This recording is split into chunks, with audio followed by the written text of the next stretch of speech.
Salut tout le monde, bienvenue sur Crépuscule TV, les chroniques d'un monde qui se fissure.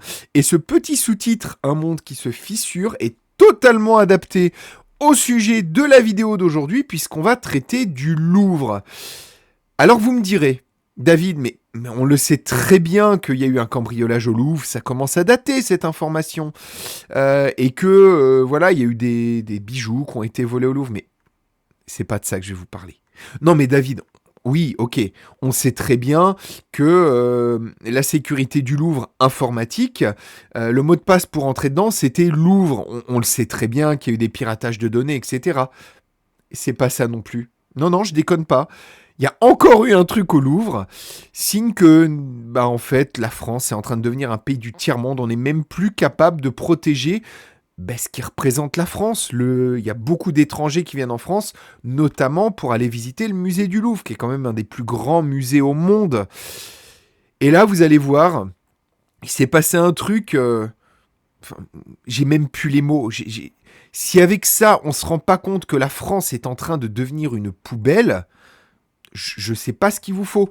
La news peut paraître anecdotique, mais ce que ça raconte au fond, c'est dramatique.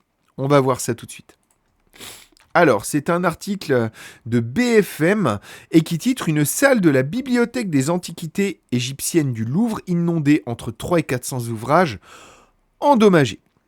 Le 26 novembre dernier, une importante inondation d'eau sale a été constatée dans la bibliothèque des antiquités égyptiennes du Louvre, endommageant des ouvrages et des documents.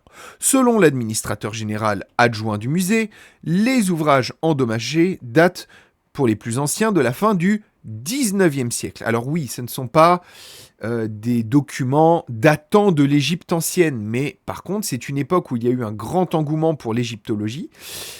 Et il se trouve que il y a eu beaucoup de traces écrites de cette époque, des chercheurs qui découvraient des antiquités, qui ouvraient des sarcophages, etc. Et ces documents ont été gravement endommagés. Parce que là, ils disent endommagés. J'ai vu sur un autre article, ils disaient même gravement endommagés.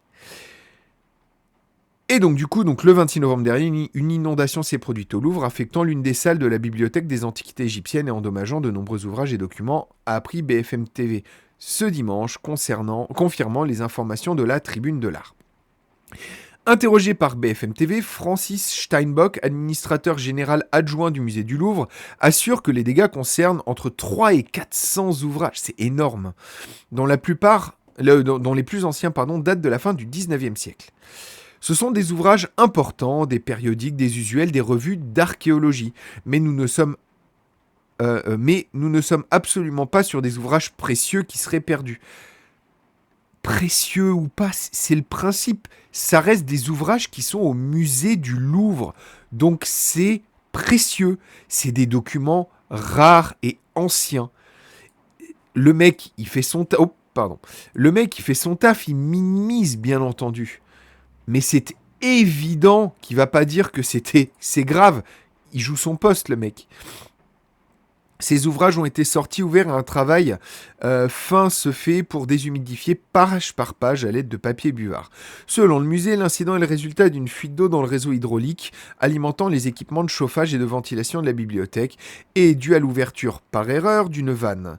Elle a été découverte vers 20h45 le 26 novembre, un peu moins de 3 heures après la fermeture de la bibliothèque. Mais c'est une erreur humaine ou c'est une fuite d'eau? Parce que soi-disant, c'est dû à une erreur d'ouverture de vanne, mais avant, il te dit que ça résulte d'une fuite d'eau dans le réseau hydraulique.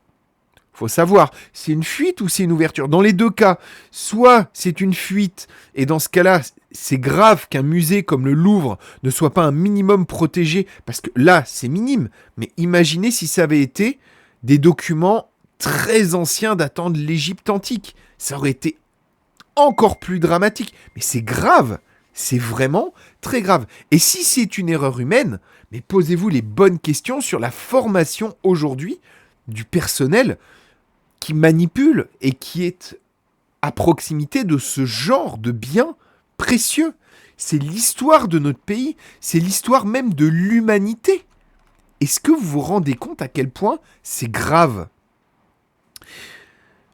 Dans un mail d'alerte, CHSCT, le comité d'hygiène, de sécurité et des conditions de travail, envoyé le lendemain, et que BFM TV a pu consulter, il est indiqué qu'une vanne alimentant les tuyaux au-dessus de la documentation dont on savait qu'ils étaient défaillants a provoqué une inondation d'eau sale importante. On savait qu'ils étaient défaillants.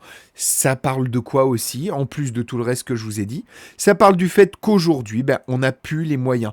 On nous pompe le pognon de partout, mais on n'a même pas les moyens d'entretenir du matériel important dans un musée non moins important.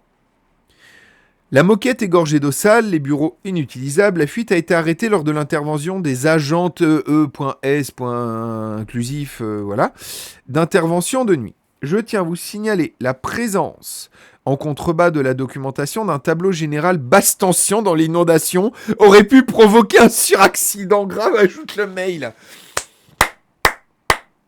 Oh là, chapeau. En plus, on aurait pu avoir un incendie. C'est magnifique. C'est parce que j'en sais quelque chose, parce qu'il n'y a pas longtemps, j'ai eu un petit problème électrique qui aurait pu être grave. Ça va très vite, de cramer une baraque ou de cramer carrément un musée ou une cathédrale ou des églises. Ça, on pourrait en parler aussi. En ce moment, absolument, on peut le dire. Ça arrive assez souvent. Oups, pardon. Un sujet connu depuis plusieurs années, mais c'est vous dire... On est le pays le plus taxé au monde, on n'est pas capable d'entretenir un putain de musée.